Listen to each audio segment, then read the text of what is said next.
अस्सलाम वालेकुम dear doctors, this is me doctor Mohammad Awais. आज के लेक्चर में हम देखेंगे कार्डियोवास्कुलर सिस्टम की एनाटमी।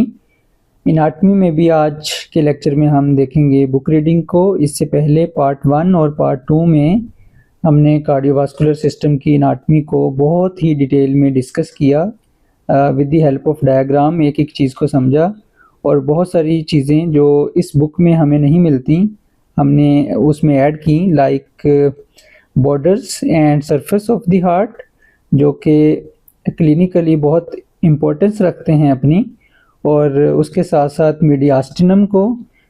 चूँकि अगर आपको अच्छे से मीडियास्टिनम का कंसेप्ट आता होगा तो आप इस पैरा को अच्छे से अंडरस्टैंड कर सकेंगे, अदरवाइज़ आप मेरे ख्याल में उतना अच्छे से कंसेप्ट को नहीं समझ सकते जब तक आपको मीडियास्टिनम की क्लैरिटी ना हो जाए, राइट। सो आज के लेक्चर में हम एक एक लाइन को मास्टर करेंगे, देखेंगे कि इस बुक में क्या लिखा है। So let's start. सबसे पहले अगर हम देखें, सो कहते हैं कि left atrium is the most posterior part of the heart, कि जो लेफ्ट एट्रियम है is the most posterior part of the heart. अगर हम अपनी इस डायग्राम में देखें, यहाँ पे this is left atrium, this is left ventricle, right atrium, right ventricle. अब यहाँ पे इंटीरियर में उन्होंने लेफ्ट एट्रियम हमें दिखाया हुआ है, लेकिन एक्चुअल में इंटीरियर सरफेस से अगर हम देखें तो हमें लेफ्ट एट्रियम दिखाई नहीं देता, बल्कि उसका ओरिकल दिखाई देता है। ओरिकल एट्रियम का बेसिकली कान होता है, ओरिकुला से निकला है, राइट। सो इंटीरियर सरफेस से अगर हम देखें तो लेफ्ट ओरिकल दिखाई देता है, हमें लेफ्ट एट्रियम दिखाई नहीं देता, राइट। लेकिन अगर पोस्टीरियर सरफेस से देखें, यानी हार्ट को हम उल्टा करके देखें, ये जो हमें इस डायग्राम में हार्ट नज़र आ रहा है, अगर हम इसकी पोस्टीरियर से देखें तो पोस्टीरियर में हमें लेफ्ट एट्रियम बहुत क्लैरिटी से नज़र आता है। ना सिर्फ लेफ्ट एट्रियम नज़र आता है, बल्कि उसके अंदर 4 वेन्स, पल्मोनरी वेन जो ऑक्सीजनेटेड ब्लड को लेके आती हैं, वो हमें दिखाई देती हैं, राइट। कहते हैं enlargement of left atrium can lead to compression of the esophagus or the left recurrent laryngeal nerve।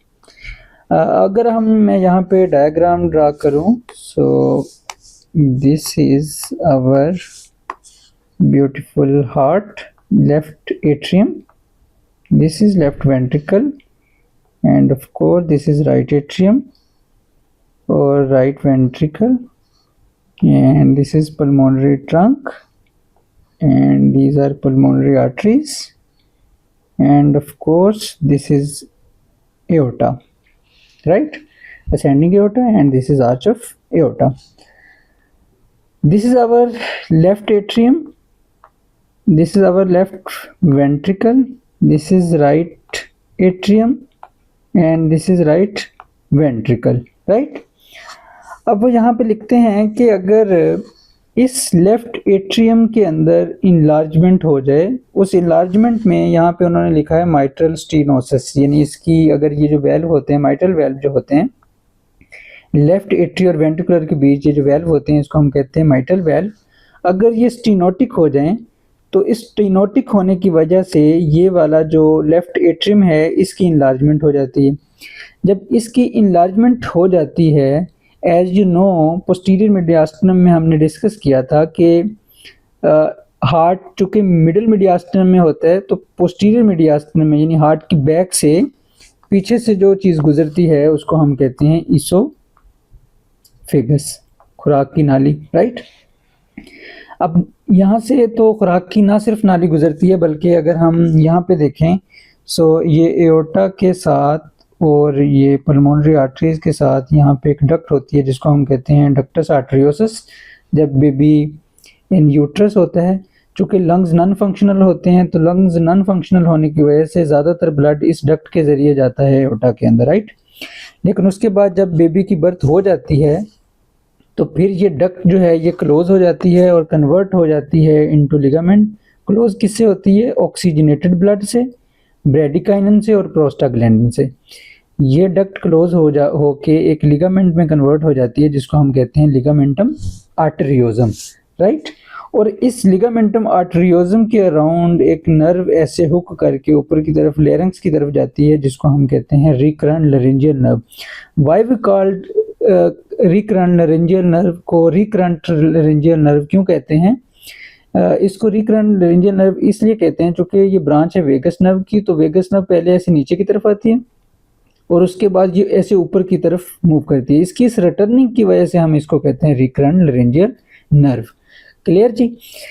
अब यहाँ पे वो यही लिखता है कि left atrium is the most posterior part of the heart, enlargement of left atrium can lead to compression of the oesophagus, यानी dysphagia. जब एसोफेगस कंप्रेस होगी तो खाना निगलने में प्रॉब्लम होगा।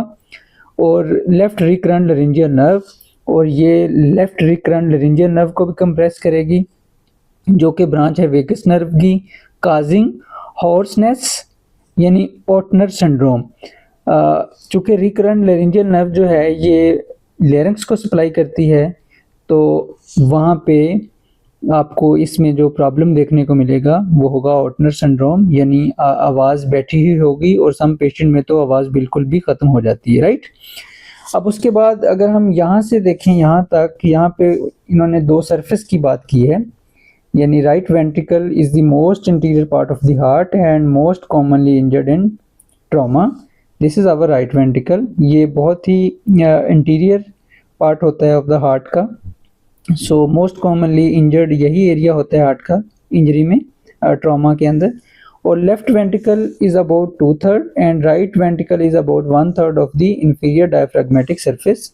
सो अगर हम इंफीरियर सरफेस की बात करें, यहाँ पे इन्होंने दो सरफेस की बात की है, आई डोंट नो व्हाई कि बाकी सरफेसेस की बात क्यों नहीं की। खैर, अगर आपने पार्ट 1 और पार्ट 2 को देखा है तो आई होप आपको मास्टर होंगे सारे के सारे surface. So this is our diaphragm. अब डायफ्राम के ऊपर होता है हमारा हार्ट, उसमें भी लेफ्ट वेंट्रिकल का 2/3 एंड राइट वेंट्रिकल का 1/3। क्लियर? अब यहाँ तक तो हुआ क्लियर। अब उसके बाद अगर हम पेरिकार्डियम की बात करें, पेरिकार्डियम में वो लिखते हैं साहब consist of 3 layers, fibrous pericardium, parietal pericardium और एपिकार्डियम। सबसे बाहर वाली लेयर फाइब्रस पेरिकार्डियम जो हार्ट को प्रोटेक्ट करती है, एंकर करके रखती है और ओवर फिलिंग से बचाती है, उसको हम कहते हैं फाइब्रस पेरिकार्डियम। उससे नीचे अगर हम बाहर से हार्ट को देखें तो उससे नीचे वाली पैराइटल और एपिकार्डियम। लेकिन अगर हम अंदर से देखें, सबसे अंदर की तरफ जो हमें लेयर नज़र आ रही है, दिस इज़ एंडोकार्डियम। उसके बाद दिस इज़ मायोकार्डियम। मायोकार्डियम के बाद अगर हम ये लेयर देखें, इसको हम कहते हैं एपिकार्डियम, और you can say visceral layer of serous pericardium, and this layer is called parietal pericardium और parietal layer of serous pericardium। इनके बीच में ये जो कैविटी है इसको हम कहते हैं पेरिकार्डियल कैविटी और पेरिकार्डियल स्पेस, राइट। इस पेरिकार्डियल कैविटी और पेरिकार्डियल स्पेस के अंदर होता है सीरस फ्लूइड जो कि हार्ट को फ्रिक्शन से बचाता है, राइट। अब अगर हम यहाँ पे बुक रीडिंग देखें, कहते हैं pericardial space lies between parietal pericardium and epicardium. Clear जी? पैराइटल पेरिकार्डियम मतलब this is parietal layer of visceral serous, parietal layer of serous pericardium, और epicardium mean visceral layer of serous pericardium. इनके बीच में ये जो कैविटी है, इस कैविटी को हम कहते हैं पेरिकार्डियल कैविटी और यू कैन से pericardial space. Clear? Pericardium innervated bye phrenic nerve. ये फ्रेनिक नर्व से इनर्वेशन होती है इसको पेरिकार्डियम को। अब फ्रेनिक नर्व क्या होती है बेसिकली? फ्रेनिक नर्व की अगर हम रूट की बात करें तो C3, C4 और C5 स्पाइनल सेगमेंट से इसकी रूट्स निकलती हैं, राइट। और ये बेसिकली सप्लाई करती है मेन डायफ्राम को। क्लियर?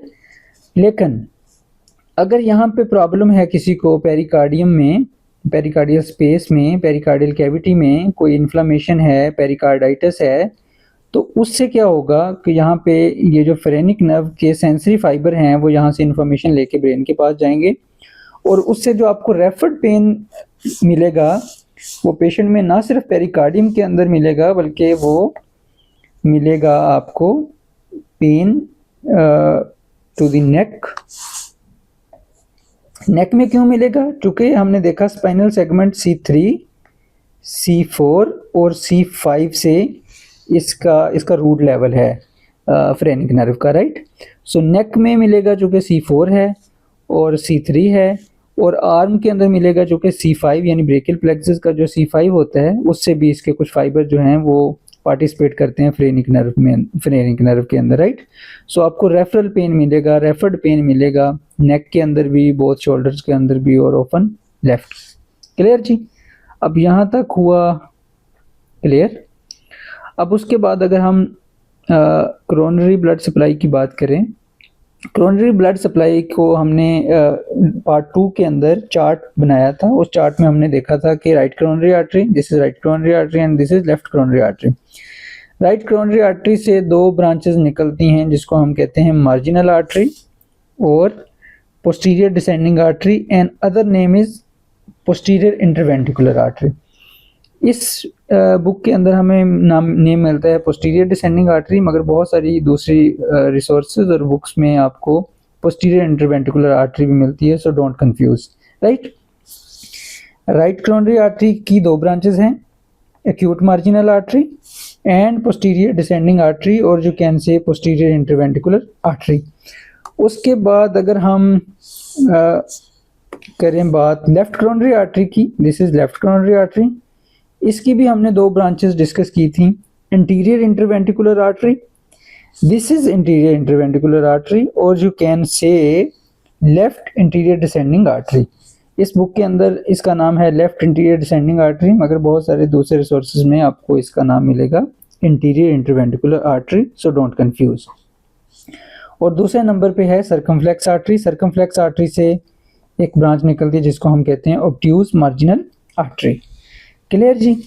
अब ये तो है इंटीरियर व्यू और ये हार्ट का है posterior view, so this is circumflex artery and this is obtuse marginal artery. Clear. अब हमने देख लिया कि राइट कोरोनरी आर्टरी की 2 ब्रांचेस हैं, marginal artery, this is acute marginal artery, this one, and this is posterior descending artery. ये जो acute marginal artery है, ये ब्लड ऑक्सीजनेटेड ब्लड लेके आती है और ये ब्लड को ड्रेन करती है स्मॉल कार्डियक के अंदर, और ये जो पोस्टीरियर डिसेंडिंग आर्टरी है और पोस्टीरियर इंटरवेंट्रिकुलर आर्टरी है, ये ब्लड को ड्रेन करती है मिडल कार्डियक के अंदर, राइट। और इसी तरह अगर हम बात करें राइट कोरोनरी आर्टरी की, राइट कोरोनरी आर्टरी में भी this is anterior interventricular artery, और लेफ्ट कोरोनरी आर्टरी की अगर हम बात करें, so this is anterior interventricular artery, और you can say left anterior descending artery. ये ऑक्सीजनेटेड ब्लड लेके आती है और ये अपना ब्लड ड्रेन करती है ग्रेट कार्डियक के अंदर, और ये जो लेफ्ट सर्कमफ्लेक्स आर्टरी है, ये अपना ब्लड डीऑक्सीजनेटेड ब्लड ड्रेन करती है posterior when of left ventricle के अंदर। और फिर ये सारी की सारी यानी कि स्मॉल कार्डियक, और उसके बाद मिडल कार्डियक, और उसके बाद great cardiac, and left circumflex artery की अगर हम बात करें posterior when of left ventricle, ये सारी की सारी ड्रेन होती हैं कोरोनरी साइनस के अंदर। कोरोनरी साइनस कहाँ पे होता है? राइट एट्रियम के अंदर। क्लियर जी।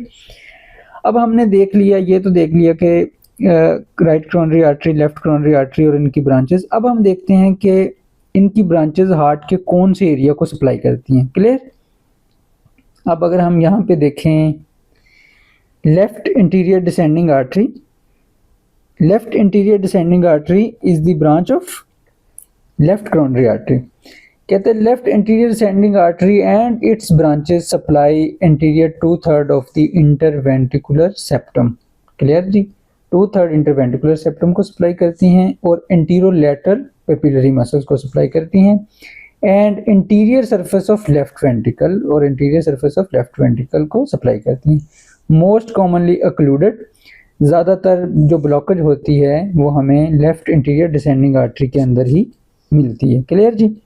Left anterior descending artery, this is left anterior descending artery, जो कि ब्रांच है लेफ्ट कोरोनरी आर्टरी की। Is it difficult to remember? उसके बाद posterior descending artery, this is posterior descending artery is the branch of right coronary artery, supplies 1/3 of interventricular septum, posterior 2/3 of the ventricles and medial papillary muscles। Clear जी। उसके बाद this is right coronary artery itself. Right coronary artery supplies करती है AV node, SA node, infarction, मे काज nodal dysfunction, bradycardia और heart block. अगर right coronary artery block हो जाए, क्योंकि ये एसए नोड और एबी नोड को सप्लाई करती है, तो उससे हमें नोडल डिसफंक्शन देखने को मिलेगा। और right acute marginal artery, this is right acute marginal artery, this is cute one, right acute marginal artery, ये सप्लाई करती है राइट वेंट्रिकल को। क्लियर जी। अब उसके बाद अगर हम यहाँ पे देखें डोमिनेंस की बात करें, दिस इज वेरी इंटरेस्टिंग, कहते हैं right dominant circulation, posterior descending artery, no you will tell me, posterior descending artery is the branch of right coronary artery, arise from right coronary artery, या जैसा कि यहाँ लिखा हुआ है। लेकिन 80 से 90% लोगों के अंदर ये जो posterior descending artery है ये arise होती है right coronary artery के अंदर, और 10 से 15% लोगों के अंदर ये जो posterior descending artery है ये arise होती है left circumflex artery, left circumflex artery से। As you know left circumflex artery is the branch of left coronary artery, लेकिन ये हमें देखने को मिलती है 10 से 15 लोगों के अंदर लेफ्ट सर्कमफ्लेक्स आर्टरी से पोस्टीरियर डिसेंडिंग आर्टरी अराइज होती है। क्लियर जी। उसके बाद codominant circulation, posterior descending artery arise both left circumflex artery and right coronary artery, यानी कि 5 से 10% लोगों के अंदर ये दोनों से निकली हुई आपको मिलेगी। लेफ्ट सर्कमफ्लेक्स आर्टरी से भी आपको इसका अराइजेस मिलेगा, और लेफ्ट सर्कमफ्लेक्स से भी मिलेगा, और राइट कोरोनरी आर्टरी से भी मिलेगा। क्लियर जी। अब उसके बाद अगर हम यहाँ पे आखिरी 2 लाइंस को देखें, कहते हैं coronary blood flow to left atrium, left ventricle and interventricular septum peaks in early diastole, कि लेफ्ट वेंट्रिकल और इंटरवेंट्रिकुलर सेप्टम के अंदर जो ब्लड का फ्लो होता है वो डायस्टली के अंदर ज़्यादा हमें दिखाई देता है जब हार्ट डायस्टली के मोड में होता है। उसके बाद वो लिखता है आखिरी लाइन में, coronary sinus run in the left atrioventricular groove and drain into the right atrium. What does it mean? अब अगर मैं इसको यहाँ पे डायग्राम में दिखाऊँ आपको, हमने पार्ट 2 में सल्कस की बात की थी, लेकिन अगर मैं यहाँ पर ड्रा करूँ sulcus, so this sulcus is called, जो atria, this is atrium, this is ventricle, जो एट्रिया के बीच में सल्कस है उसको हम कहते हैं एट्रियोवेंट्रिकुलर सल्कस और कोरोनरी सल्कस। और इसी तरह ये जो वेंट्रिकल के बीच में सल्कस है, यानी this is left ventricle, this is right ventricle, उसको हम कहते हैं इंटीरियर इंटरवेंट्रिकुलर सल्कस और इंटीरियर इंटरवेंट्रिकुलर ग्रूव। ये तो है इंटीरियर साइड के ऊपर, लेकिन अगर मैं इसको पोस्टीरियर साइड पे बात करूं यहाँ पे, ओके, अगर हम पोस्टीरियर साइड पे बात करें, so this posterior sulcus is called posterior interventricular sulcus और पोस्टीरियर इंटरवेंट्रिकुलर ग्रूव। अब इस एट्रियोवेंट्रिकुलर ग्रूव और इंटीरियर इंटरवेंट्रिकुलर ग्रूव और पीछे की तरफ अगर हम देखें तो पोस्टीरियर इंटरवेंट्रिकुलर सल्कस और पोस्टीरियर इंटरवेंट्रिकल ग्रूव, इसका पर्पस क्या होता है? इसका पर्पस बेसिकली ये होता है कि इस ग्रूव और सल्काई के अंदर हमारी आर्टरीज और वेन रन करती हैं। Clear? Arteries oxygenated blood supply करती हैं हार्ट को, और जो वेन है वो हार्ट का डीऑक्सीजनेटेड ब्लड लेके आती हैं यहाँ पे कोरोनरी साइनस के अंदर, जिसकी ओपनिंग होती है राइट एट्रियम में। राइट एट्रियम में ना सिर्फ कोरोनरी साइनस का ब्लड आता है डीऑक्सीजनेटेड, बल्कि सुपीरियर वेना केवा से भी आता है और इन्फीरियर वेना केवा से भी आता है। और ये सुपीरियर वेना केवा का डीऑक्सीजनेटेड ब्लड और इन्फीरियर वेना केवा का और कोरोनरी साइनस का, ये सारे का सारा ब्लड जो है ये आता है राइट एट्रियम में। राइट एट्रियम से फिर राइट वेंट्रिकल में, अगर मैं यहाँ से, this is right atrium, right atrium से राइट वेंट्रिकल, राइट वेंट्रिकल से पल्मोनरी ट्रंक, पल्मोनरी ट्रंक से पल्मोनरी आर्टरीज में, और ऑफ कोर्स लंग्स में, लंग्स से ऑक्सीजनेटेड हुआ लेफ्ट एट्रियम के अंदर आया, लेफ्ट एट्रियम से लेफ्ट वेंट्रिकल में, लेफ्ट वेंट्रिकल से एओर्टा में, एओर्टा से पूरी बॉडी के अंदर, एंड ऑफ कोर्स अगर हार्ट की बात करें तो फिर इसी एओर्टा से these coronary arteries, right coronary artery और लेफ्ट कोरोनरी आर्टरी। क्लियर जी? अब यहाँ पे हमने देख लिया डिटेल में एक एक लाइन को कि यहाँ पे क्या लिखा हुआ है। अगर आपको किसी भी चीज़ में कन्फ्यूजन हो, आप कमेंट सेक्शन में अपना सवाल पूछ सकते हैं। इंशाल्लाह I will definitely answer. Class dismiss.